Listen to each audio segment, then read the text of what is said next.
9번 보기와 같은 순서를 나타내고 계산해 보세요 라고 써 있는데요. 이건 먼저 여러분들이 아셔야 될 게 2 곱하기 3을 먼저 계산해라 이런 뜻이고요. 그 다음에 그 계산 결과를 가지고 곱하기 4를 한 번 더 해달라, 약간 이런 의미가 들어 있어요. 그게 다 끝나면은 이제 2번이 끝나면 3번으로 가서 24랑 빼기를 합시다 라는 의미입니다. 이렇게 순서대로 차례로 읽어주고요. 2 더하기 3을 먼저 해야 되니까 5가 되겠죠? 그 다음에 5와 4를 곱해야 하니까 2번 20이 되겠죠. 24에서 20을 빼면 4가 나오는 것입니다 라고 얘기해 볼 수 있겠습니다. 괜찮나요? 똑같은 방식입니다.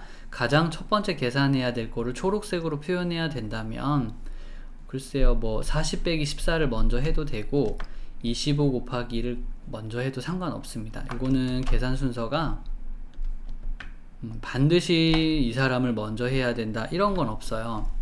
그래서 얘를 먼저 해도 되고 이거를 먼저 해도 괜찮아요. 그 다음으로 25 곱하기를 한 다음에 초록색과 연결 지어도 되고요. 40 곱하기 14, 아니 40 빼기 14하고 초록색과 연결 지어도 됩니다. 결과적으로는 이 두 사람 연결 관계가 똑같은 거 보이죠? 하지만 괄호가 있을 때는 그런 자유가 조금 적어요. 괄호가 있는 경우에는 여러분들이 괄호를 항상 먼저 해야 됩니다. 누구보다도. 오늘은 누구보다도 먼저 하는 것에 초록 색깔을 이렇게 주도록 할게요. 그 다음에 하는 건 빨강색으로 할 건데요. 아마 3이랑 곱하는 게 제일 좋을 것 같습니다. 3이랑 곱하는 게 가장 좋을 것 같고요. 그 다음 마지막으로 20이랑 이 모든 것을 더해서 계산해주면 될 것 같아요. 자, 여러분들 아무것도 써있지 않은 상태에서 한번 선생님이 얘기한 거를 생각하면서 이렇게 따라해 보기 바랍니다. 그렇게 따라하면서 훨씬 더 기억하기 좋아지고 순서를 외울 수 있을 거예요. 이번에는 이제 여기 두 사람이 있잖아요. 56 빼기 4 플러스 2 곱하기 6이 있고요. 그 다음 56 빼기 4 플러스 2 곱하기 6이 있어요. 자, 무슨 차이가 있을까? 한 사람은 괄호가 있고요. 한 사람은 괄호가 없어요. 괄호가 없네, 이런 생각을, 관찰을 먼저 잘 해봅니다. 그러면 누구부터 계산해야 될까? 괄호 먼저 계산해요. 그리고 나서 곱셈이랑 같이 계산하고요. 그리고 나서 56 빼기를 맨 나중에 계산해 줄 계획입니다. 알겠니? 자, 그런데 이렇게 이제 괄호가 없을 경우에는요, 항상 곱하기가 먼저죠. 괄호가 없는 곳에서는 곱하기가 왕이에요. 그리고 나서 이렇게 계산을 해도 괜찮고요. 아니면 56 빼기 4를 계산하고 나서 나는 56 빼기 4와 2 곱하기 6을 계산하겠다, 이렇게 말할 수 있겠습니다. 크다 작다는 계산하고 나서 알겠죠? 여기 12가 되고 52가 되고요. 52에서 12 더하면 64가 돼요. 여기는 6이고요. 36이고요. 20이 됩니다. 뭐 이런 케이스라고 볼 수 있어요. 그럼 64가 큰가요? 20이 큰가요? 누가 더 큰가요? 이제 최종 결론을 내려볼 수 있겠습니까? 누가 더 큰가요? 64가 더 크죠? 쌤 생각에는 이게 제일 잘 어울리는 기호일 것 같아요. 자, 풀이가 맞는지 생각해보고 틀렸다면 바르게 계산하시오. 처음에는 여기에 아무것도 써있지 않아서 이렇게 한번 지켜보겠습니다. 메모는 이 밑에다가 할게요. 36과 18을 계산하는 게 먼저일 것 같네요. 괄호 먼저 하는 거라 그랬죠? 그리고 나서 밖에 있는 나눗셈과 먼저 계산. 나누기와 덧셈 중에서는 나누기 먼저. 그리고 나서 42와 빨간색을 이렇게 계산해주면 될 것 같습니다. 자, 그런데 이 사람이 지금 그러면 36에서 18을 빼서 18이라고 계산을 잘 해놓은 것 같아요. 그리고 18 나누기 3을 했으면 좋겠는데, 이거 이상하다. 첫째 줄에서 둘째 줄 넘어갈 때 42 더하기 18이 먼저 된 것 같은데? 이거 아니죠, 그죠? 이거 아니죠. 첫째 줄에서 둘째 줄 넘어갈 때 여기 60이라고 적은 게 좀 잘못돼 보여요. 우리가 한번 고쳐봅시다. 42 더하기 18 나누기 3까지는 좋아요. 그럼 42 더하기 6을 하는 게 먼저죠. 그리고 48로 마무리 해주면 좋겠습니다. 이게 우리가 해야 되는 올바른 계산이 아닐까 그렇게 생각이 되고요. 도형의 배열을 보고 관계를 생각하라 그랬습니다. 삼각형의 수와 사각형의 수 사이의 관계를 생각해라. 여기 하나 보이고 둘 보이고 셋 보이고 네 개가 보이네요. 그렇구나. 글쎄 보기 어려운 친구들을 위해서 선생님 이렇게 좀 그림을 작게 한 다음에요. 요거 2개 있고요. 그 다음에 이게 3개 있고요.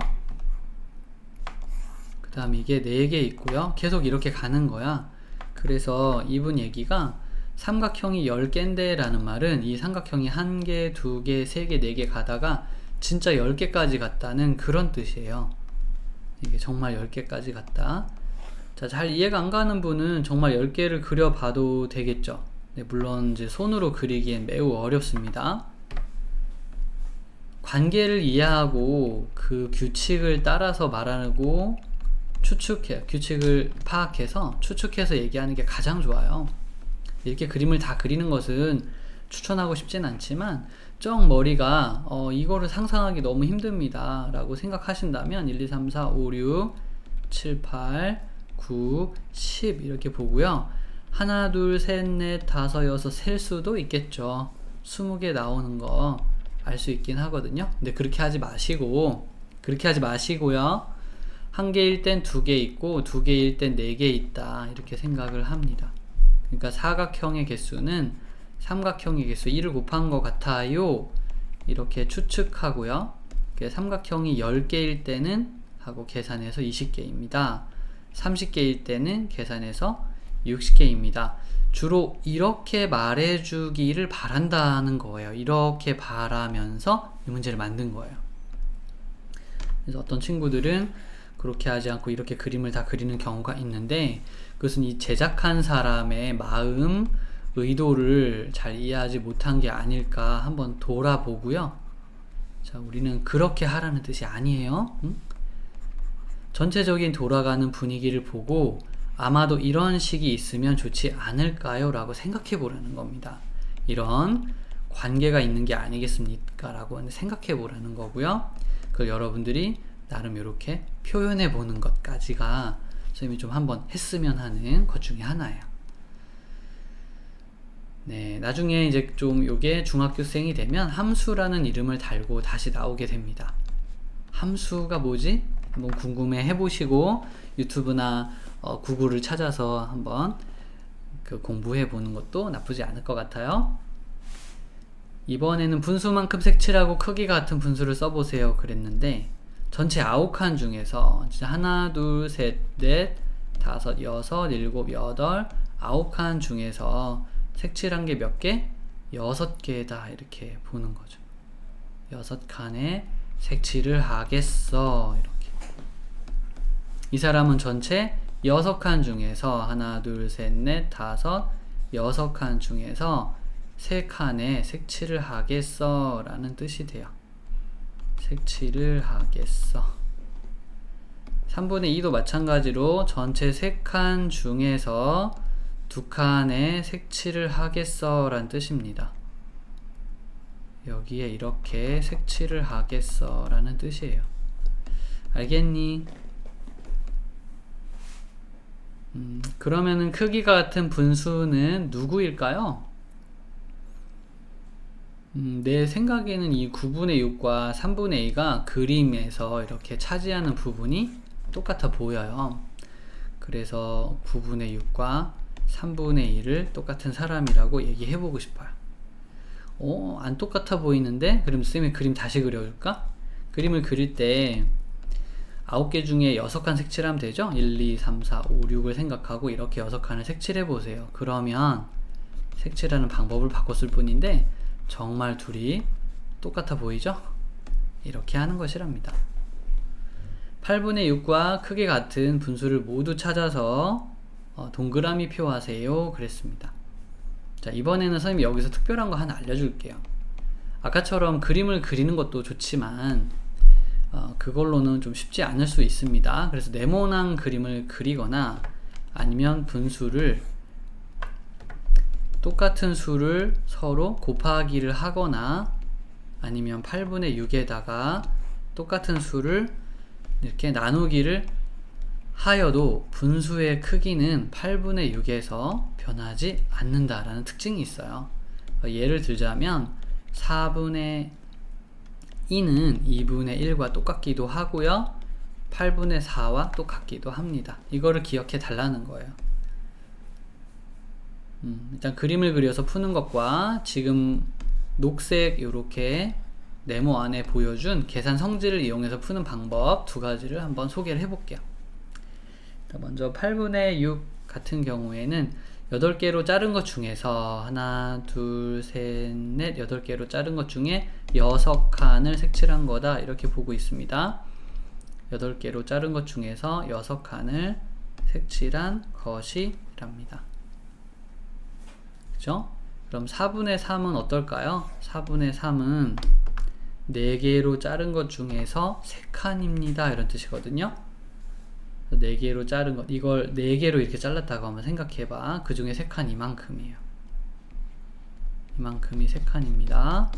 다르죠? 이거는 전혀 똑같을 수가 없습니다. 이런 식으로 한번 그림을 그려서 비교를 해본다는 거예요. 네, 선생님은 8분의 6과 4분의 3을 지금 소개해 주었습니다. 여러분들이 5분의 2와 8분의 5도 한번 그림 그려보고요. 결정해 보는 것도 좋을 것 같아요. 대신 전체 박스 네모는 항상 똑같은 크기로 유지해 주세요. 그래야 그림을 그렸을 때 동일한 결과를 얻을 수 있어요. 자, 만약에 그게 조금 24개로 자르기는 좀 그런데 라는 생각이 들면은 나누기 3을 한번 해보세요. 왜? 똑같은 수로 나누어도 그 결과는 변함이 없다 그랬거든. 8분의 6이 나왔죠? 아, 그럼 24분의 18은 8분의 6이랑 같은 걸로 생각한다는 거예요. 네, 다른 사람들은 그렇게 할 수 있는 게 없죠? 요것도 2를 아마 곱해 봅시다. 2를 곱하면 8분의 6이 되죠. 이렇게 해도 괜찮다 그랬잖아요. 네, 분수의 계산의 성질입니다. 이걸 이용해서 문제를 푸는 것도 가능하다 라는 겁니다. 다른 문제, 다른 예제들은 여러분들이 한번 도전해 보고 결과를 찾아서 선생님과 함께 그 결과를 놓고 얘기해 보는 시간을 갖도록 하죠.